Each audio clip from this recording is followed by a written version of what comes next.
धन्यवाद आपका।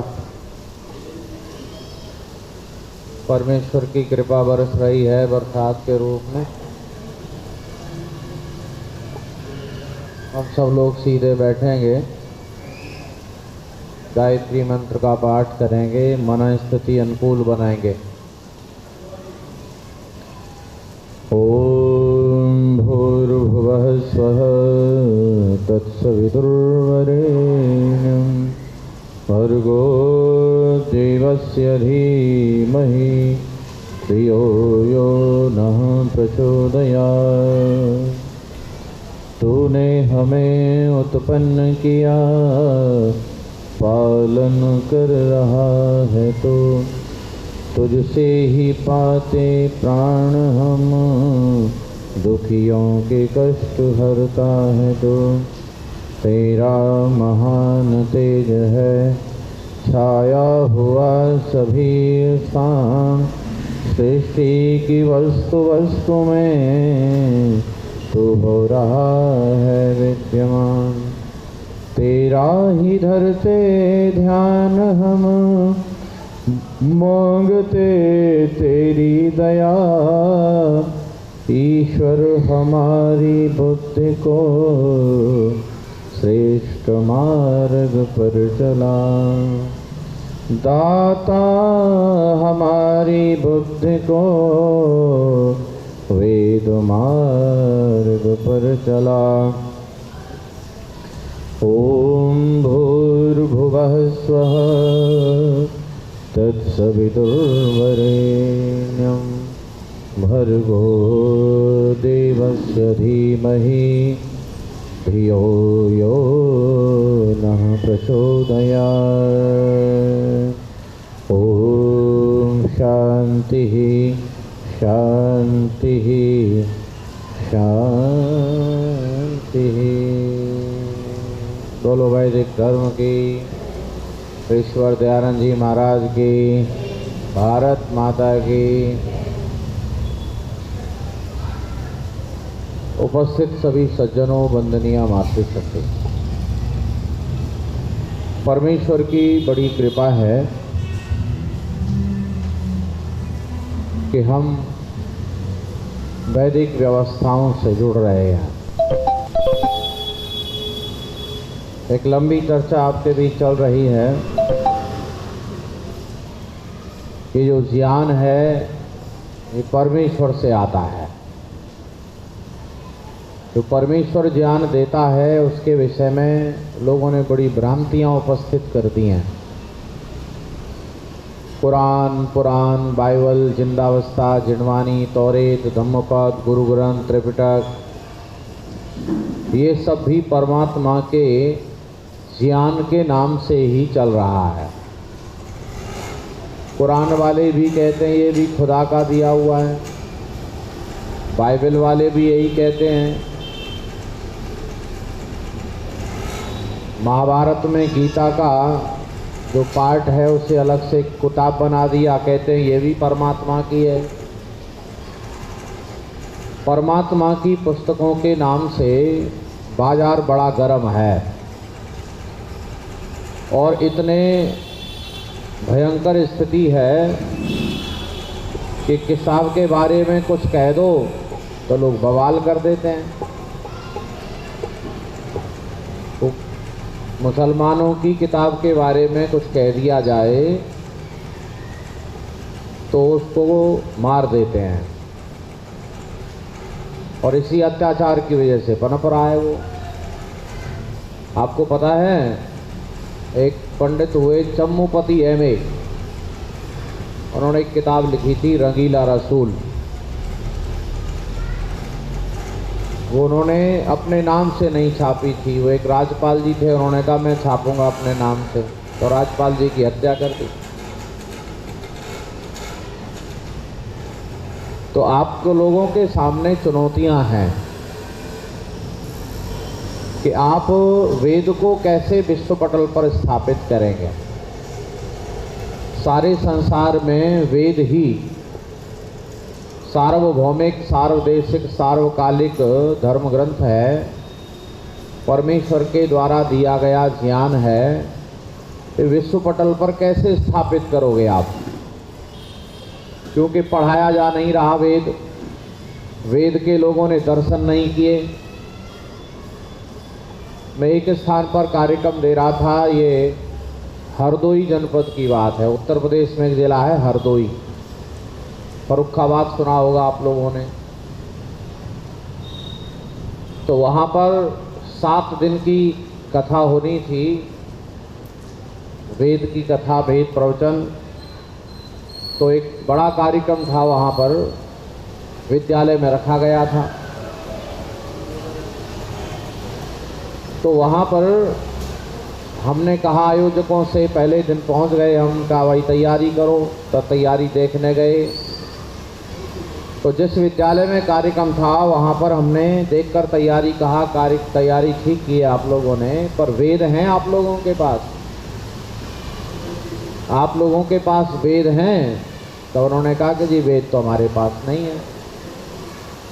तो हमने कहा एक काम करो, वेद मंगाओ, मंच पर रखे जाएंगे, लोग देखेंगे, कोई खोल करके भी देख सकेगा, कम से कम वेद के दर्शन तो कर लेंगे लोग। तो उन्होंने कहा जी हमारे पास है नहीं, कहाँ से लाएं? तो हमने कहा पास में एक गांव है, नंदबाग गांव है, नंदबाग हरदोई जिले में। मास्टर कन्हैया लाल जी हैं वहाँ पर, उन्होंने पारायण यज्ञ कराया था। तो हमने कहा उनके पास हैं, आप वहाँ से मंगा लो, ज़्यादा दूर नहीं है वो गांव। तो उस विद्यालय के अध्यापक लोग भी तैयारी में लगे थे। एक अध्यापक दूर तैयारी कर रहा था, वहाँ से आया तेज़ी से चलकर और आकर कहता है कि आचार्य जी वेद मंगा रहे। हमने कहा हाँ वेद मंगा रहे। कहाँ से? हमने कहा अमुक गाँव से मंगा रहे। तो सुनो वो क्या कहता है। वो कहता है वेद मोटरसाइकिल पर आ जाएंगे या ट्रैक्टर भेजना पड़ेगा? है जी, वेद मोटरसाइकिल पर आ जाएंगे या ट्रैक्टर भेजना पड़ेगा? आप इससे अंदाज़ा लगाइए भारत देश की स्थिति क्या है। जिसे ये अंदाज़ा नहीं है वेद कितने बड़े होते हैं, वेद कैसे आएंगे, कैसे लाए जाएंगे। जबकि एक समय ऐसा था जब पूरे देश भर में ऐसा कोई विद्यार्थी नहीं होता था जिसने वेदों को न पढ़ा हो, न देखा हो। और आज के अध्यापक ऐसे हैं जिन्होंने वेद की शक्ल नहीं देखी है। वैसे तो हंसी आएगी इन बातों को सुनकर, लेकिन ये हंसी की बात नहीं है, ये दुख की बात है। इसीलिए आप लोगों के लिए ये चुनौती है, आप लोगों का कर्तव्य बनता है कि अपने घरों में वेद रखें और आने जाने वाले लोगों को वेद के दर्शन कराएं, वेद के बारे में कुछ बातें जान लें। उनमें सबसे पहली बात यह है कि वेद परमेश्वर के द्वारा दिया गया ज्ञान है। बोलो जी क्या है? वेद परमेश्वर के द्वारा दिया गया ज्ञान है। इसके बाद दूसरी बात जान लो, परमात्मा ने वेद का ज्ञान सृष्टि के आरंभ में दिया था। बोलो कब दिया था? जिसकी चर्चा हम कल कर रहे थे। सारे संसार में सबसे पुरानी पुस्तक क्या है? सारे संसार में, क्योंकि प्रश्न है परमात्मा जब ज्ञान देता है तो वो कब देता है? सृष्टि के आरंभ में देता है या बीच में देता है? संसार बनेगा तभी देगा ना। अब ऐसा परमात्मा किस काम का जो संसार चलने के कुछ समय बाद वेद का ज्ञान देता है? तो संसार में जो पहले पैदा हुए वो तो वैसे ही मर जाएंगे, उन्हें तो कुछ पता ही नहीं चलेगा जीवन क्या था। इसीलिए परमात्मा का नियम है, सृष्टि का नियम है कि संसार जब पैदा होता है, संसार में पहला मनुष्य जब पैदा होता है तो उन मनुष्यों को ज्ञान देता है और इस शर्त पर केवल वेद ही खरा उतरता है। केवल वेद ज्ञान ही खरा उतरता है। सारे संसार में सबसे पुरानी पुस्तक बोलो क्या है? वेद है, वेद। वैसे सामान्य ज्ञान में प्रश्न है, वहाँ ऋग्वेद लिखना पड़ता है, ऋग्वेद। अब मैं आपको ये बताना चाहता हूँ कि नई पुरानी पुस्तक कैसे ढूंढते हैं, लोगों ने कैसे ऐसा मन बनाया है, लोगों का ऐसा विचार कैसे बन गया है कि ऋग्वेद पुराना है। ये मान्यता सही नहीं है, ये मान्यता सही नहीं है कि ऋग्वेद पुराना है, यजुर्वेद आदि नए हैं। ये सही मान्यता नहीं है। सही मान्यता तो यह है चारों वेद समकालीन हैं। बोलो जी क्या है? चारों वेद समकालीन है, माने आरंभ के हैं, जब वेद ऋग्वेद दिया तब यजुर्वेद दिया। तो ये कैसे पता करेंगे कि ये लोगों ने क्या सोचा, इन लोगों ने कैसे विचार किया? तो देखो उनका मैं आपको तरीका बताता हूँ कि लोग कैसे ढूंढते हैं नई पुरानी पुस्तक क्या है। तो मैं आपसे पूछता हूँ, पहले आप लोग बताइए, रामायण की पुस्तक पुरानी है या महाभारत वाली पुस्तक पुरानी है? है जी? है जी? इधर से बोलो। कुछ तो सोच रहे हैं, अब कौन सी बताएं? रामायण पुस्तक पुरानी है या महाभारत पुस्तक पुरानी है? तो आप लोगों ने कहा रामायण। अब मैं आपसे पूछता हूं कैसे, अब बताइए रामायण कैसे पुरानी है? मैं यूं कहता हूं महाभारत पुराना है। अब बताओ रामायण कैसे पुरानी है? रामायण त्रेता युग की है, द्वापर में महाभारत है। हाँ जी आप बताओ। बहुत बढ़िया।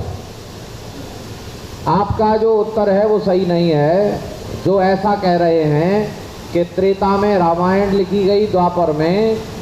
आपको ये पता है त्रेता से पहले भी द्वापर था, त्रेता से पहले भी द्वापर था। हम उस द्वापर में महाभारत को मान लें तो रामायण नहीं हो गई? चलो आपसे एक प्रश्न पूछता हूं, शायद आपसे पहले कभी प्रश्न किया हो।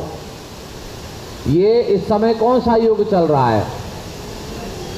ये कलयुग चल रहा है, तो कौन से नंबर का कलयुग चल रहा है? अनंत? अनंत नहीं, इसका गणित है। हाँ जी 28वां। ये उत्तर भी सही नहीं है। और बोलो बोलो, देख लगाओ दिमाग, कैसा प्रश्न पूछ लिया मैंने। आपने ऐसा प्रश्न कभी विचारा ही नहीं होगा। चलो आज कौन सा वार है? शनिवार है। अच्छा इस महीने का कौन सा शनिवार है?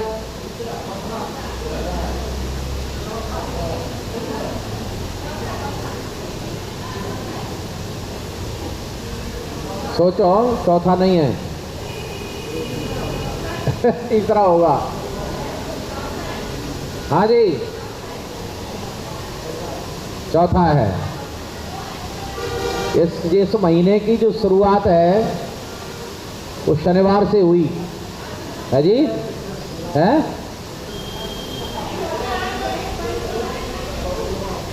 नहीं नहीं, आप लोग विचार करो, गणित लगाओ, कौन सा है?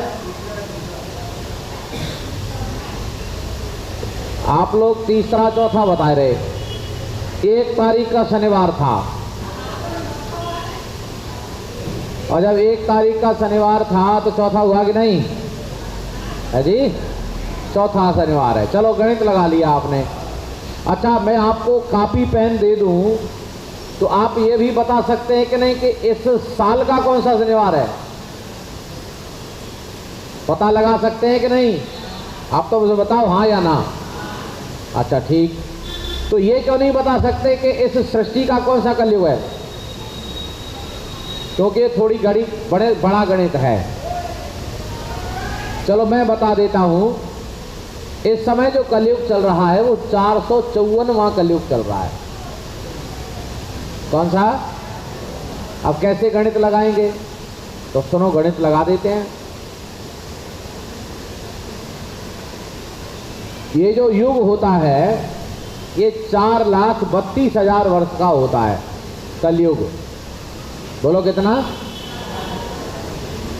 कलयुग, और 2 कलयुग कर दिए जाएं तो द्वापर 8,64,000 वर्ष, 3 कलयुग कर दिए जाएं तो त्रेता, और 4 कलयुग कर दिए जाएं तो सतयुग। अब एक एक युग हो गया, चारों जोड़ दिए जाएं तो एक चतुर्युगी हो गई। और इस चतुर्युगी में चारों युगों में 71 बार 71 का गुणा कर दें, 71 का गुणा कर दें, माने चारों युग 71 बार व्यतीत हो जाएं तब एक मनवंतर होता है। और 14 मनवंतर का संसार होता है, जिसमें से 6 मनवंतर बीत चुके हैं। एक मनवंतर में 71 कलयुग, बोलो जोर से, एक मनवंतर में 71 कलयुग, और 6 मनवंतर बीत गए तो कितने कलयुग हो गए?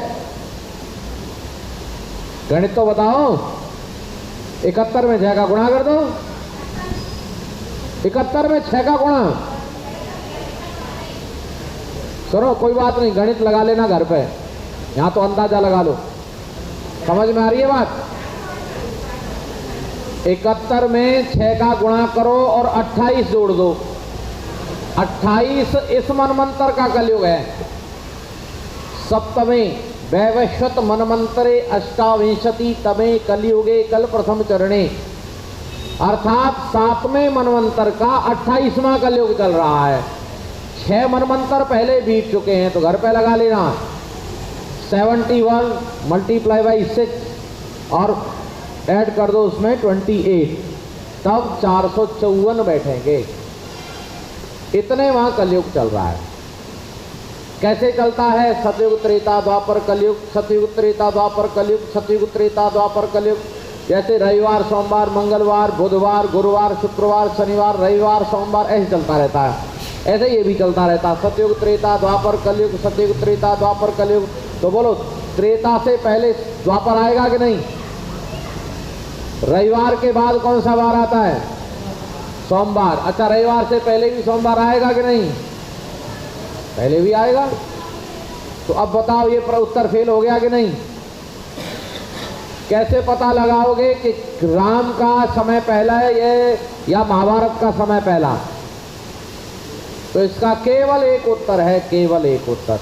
जो भाई ने पकड़ ली बात, पीछे बैठे हैं, रामायण में महाभारत की कहानी नहीं है और महाभारत में रामायण की कहानी है।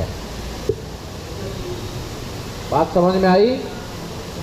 रामायण में महाभारत की कहानी नहीं है और महाभारत में, तो महाभारत ग्रंथ में अगर रामायण की कहानी है तो रामायण पहले हो गई कि नहीं? अरे बोलो, ये है रामायण पहली।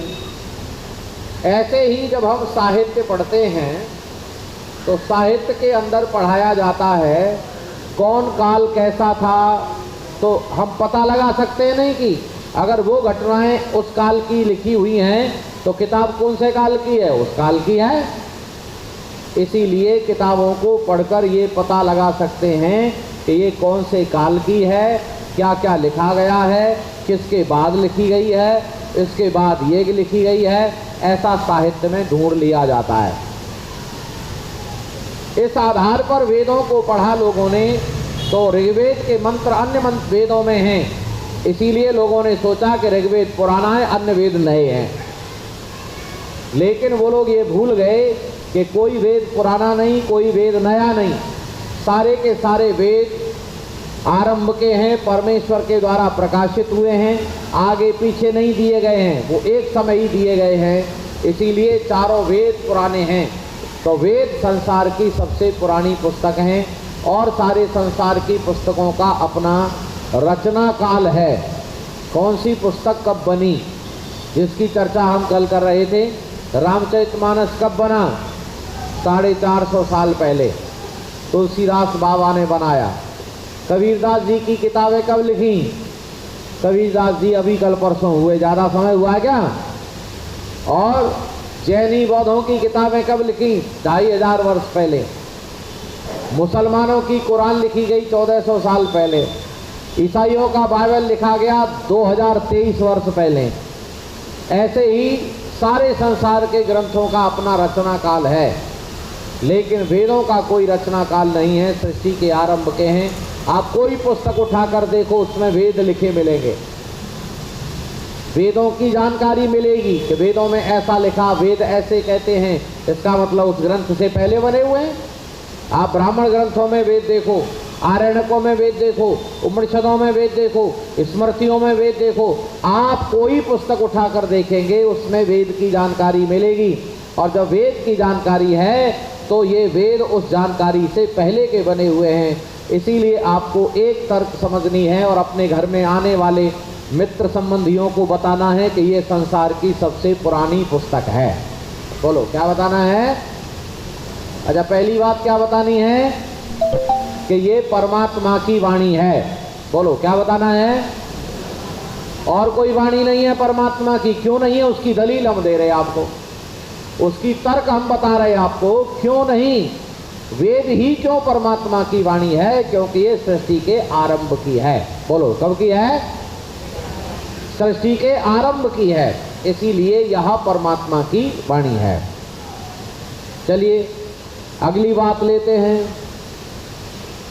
संसार में जैसे मुसलमान लोग हैं, उन लोगों ने एक बात प्रचारित की है कि भाई परमात्मा ने वेद का ज्ञान दिया था, ये बात उन्होंने स्वीकार की है।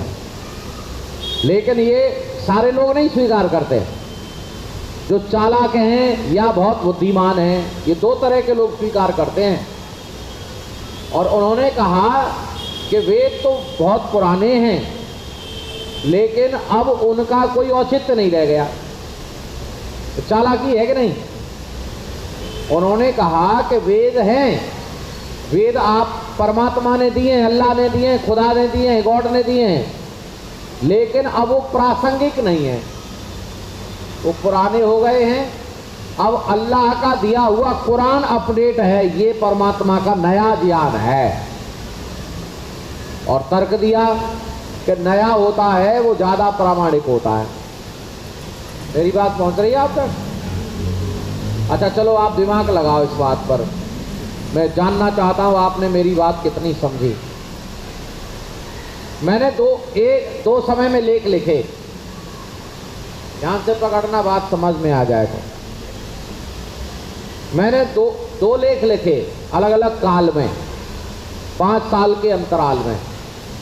एक लेख लिखा 5 साल पहले और एक लेख लिखा उसके 5 साल बाद। दोनों का टाइटल एक ही है, दोनों का नाम एक ही है। पहले का नाम है धर्म का सच्चा स्वरूप और दूसरे लेख का नाम है धर्म की यथार्थता।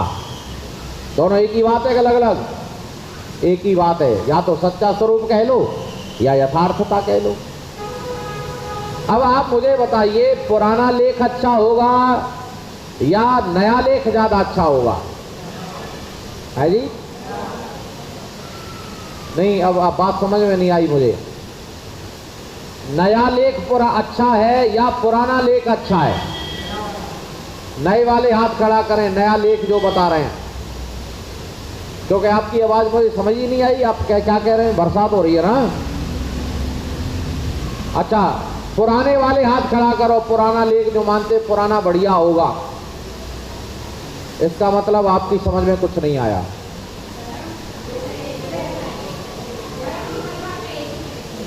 आपकी समझ में ये नहीं आया मैं क्या रहा हूं? मैं आपसे ये पूछ रहा हूं धर्म की परिभाषा क्या है। मैं तो आपसे ये पूछ रहा हूं कि कौन सा लेख अच्छा होगा, बेहतर होगा, प्रामाणिक होगा, या दोनों एक जैसे होंगे? हैं? नहीं, इसका मतलब आपका पढ़ना सब बेकार है।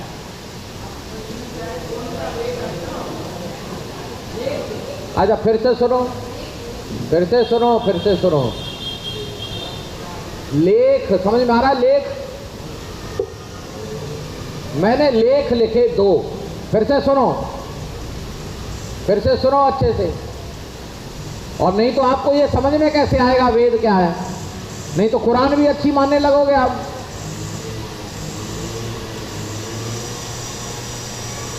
5 वर्ष पहले मैंने एक लेख लिखा, एक आर्टिकल लिखा, 5 साल बाद फिर लिखा उसी नाम से।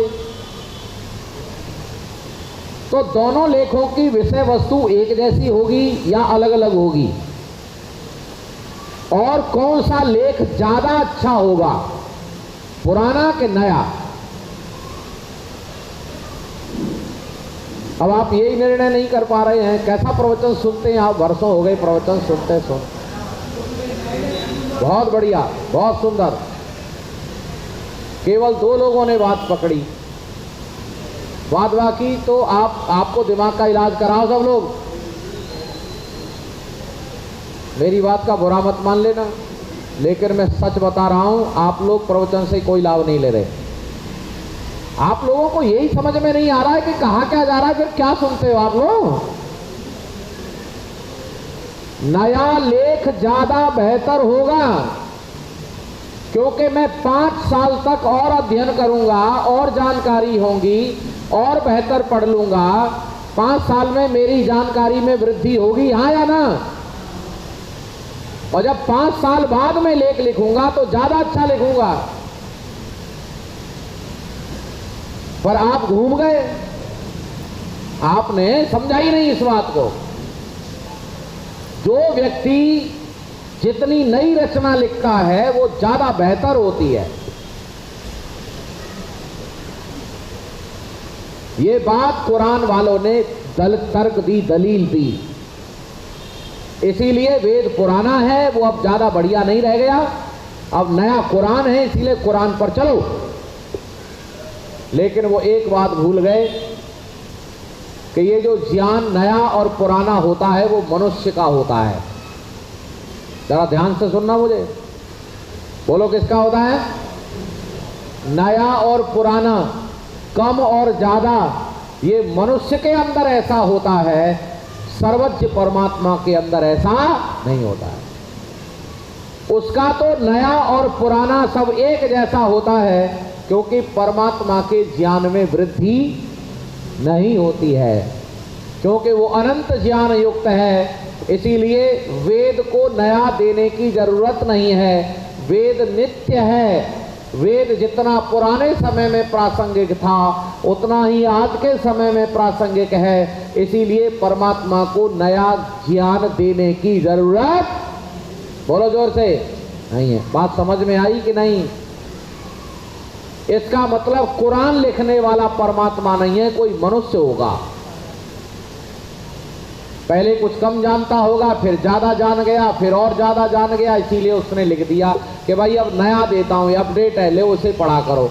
अरे तुम, मनुष्यों के ज्ञान अपडेट होते हैं, मनुष्यों की जानकारियां नई होती हैं, परमात्मा की जानकारी कभी नई और पुरानी नहीं होती है। अच्छा, मेरी बात समझ में आई कि नहीं? इसीलिए परमात्मा का ज्ञान नित्य है। बोलो जोर से, कैसा है? नित्य है। और नहीं तो आजकल के लोग कह देंगे कुरान वालों से कि तुम्हारा भी फेल, क्योंकि तुम्हारे को 1400 साल हो गए, अभी मुरली कल परसों निकली है, ये नहीं है तो ये पुरान नहीं है, तो ये ज्यादा प्रामाणिक हो गई। नया आदमी कोई किताब लिख दे, तेरी फेल, ये वाली ज्यादा बढ़िया है। मनुष्यों की पुस्तकें परमात्मा की पुस्तक का मुकाबला, बोलो, नहीं कर सकती। परमेश्वर का दिया गया ज्ञान कभी नया नहीं होता, कभी पुराना नहीं होता, क्योंकि वो नित्य ज्ञान है। बीजांकुरवत, जैसे बीज में अंकुर विद्यमान रहता है, नित्य नवीन रहता है। अच्छा, कौन सा बीज नया है, कौन सा पुराना है, कौन पेड़ नया है? अरे बीज डालो, पेड़ हो जाए, पेड़ में से बीज बन जाए, बीज में से फिर पेड़ बन जाए, पेड़ में से फिर बीज बन जाए, ये नित्य नवीन चलता रहता है। ये संसार रिसाइकल सिस्टम में चल रहा है, परमात्मा की व्यवस्था के अनुसार चल रहा है। अच्छा, सूर्य नया पुराना होता है, ये पानी नया पुराना होता है, ये तो हम देख रहे हैं नया पुराना नहीं। संसार नित्य नया नवीन बनता जाता है। ये प्रकृति के नए नए फूल बनते आते हैं, नई नई व्यवस्थाएं चलती रहती हैं। इसी प्रकार परमेश्वर की व्यवस्था का जो आधार वेद है, वेद के आधार पर हमको चलना है। तो दूसरा आधार क्या है जी? पहला आधार क्या है?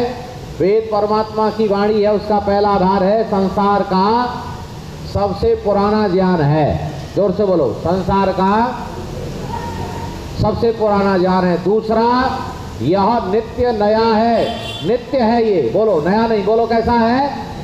नित्य है। नित्य बोले तो हमेशा रहने वाला। वेद ज्ञान सार्वभौमिक है, सार्वकालिक है, सार्वदेशिक है। यह नया पुराना नहीं होता, परमात्मा नया ज्ञान नहीं देता। वैसे ही जैसे कोई पेड़ खत्म हो जाए तो उसका आप बीज नहीं बना सकते। बना सकते हैं क्या? अच्छा, कोई जंतु समाप्त हो जाए, सारे जंतु समाप्त हो जाए, कोई प्रजाति, जैसे लोग बताते डायनासोर था, अच्छा अब पैदा होगा कभी डायनासोर? क्योंकि ये क्रम है। ऐसे ही बिना पढ़े ज्ञान नहीं हो सकता, और ये पढ़ने का स्रोत परमात्मा से चलकर आया है। जैसे बिना बीज के वृक्ष नहीं बनता, वैसे ही बिना ज्ञानी व्यक्तियों के ज्ञान नहीं आता, और ये स्रोत परमेश्वर से चला है। इसीलिए परमात्मा के द्वारा दिया गया वेद ज्ञान नित्य है। बोलो कैसा है? ये कुरान आदि पुराण आदि सब मनुष्यों के द्वारा लिखे गए ग्रंथ हैं, इनमें से परमात्मा की वाणी केवल वेद है। समय हो गया, चर्चा शेष अगली कल करेंगे। आप तर्क सुनते जाइए, आपको लगेगा, पता चलेगा कि परमात्मा की वाणी वेद ही क्यों है। आप सबने धैर्य से सुना, थोड़ा दिमाग लगाया करो, पर क्या करें, सुनाने वाले हैं सुना रहे हैं, आप सुनने वाले सुन रहे हैं, यही पता नहीं चल रहा कहाँ जा रहे हैं। बस चले जा रहे हैं अपनी धुन में। आइए सीधे बैठेंगे, शांति पाठ। ओम द्यौ शांतिरंतरिक्षं शांति पृथिवी शांतिरापः शांतिरोषधयः वनस्पतयः शांतिर्विश्वे शांतिर्ब्रह्म शांति सर्वं शांति शांतिरेव शांति सामा शांति। ओम शांति शांति शांति। जो बोले सो अब है। गुरुवर विरजानंद की, जगत गुरु महर्षि देव दयानंद की, मर्यादा पुरुषोत्तम श्री रामचंद्र की, योगीराज श्री कृष्णचंद्र महाराज की, महर्षि पतंजलि की, महामुनि पाणिनि की, देश और धर्म पर बलिदान होने वाले वीर वीरांगनाओं की, भारत माता की, गौ माता का, आर्य समाज, वेद की ज्योति, ओम का झंडा, जो बोले सो अब है। प्रणव ध्वनि।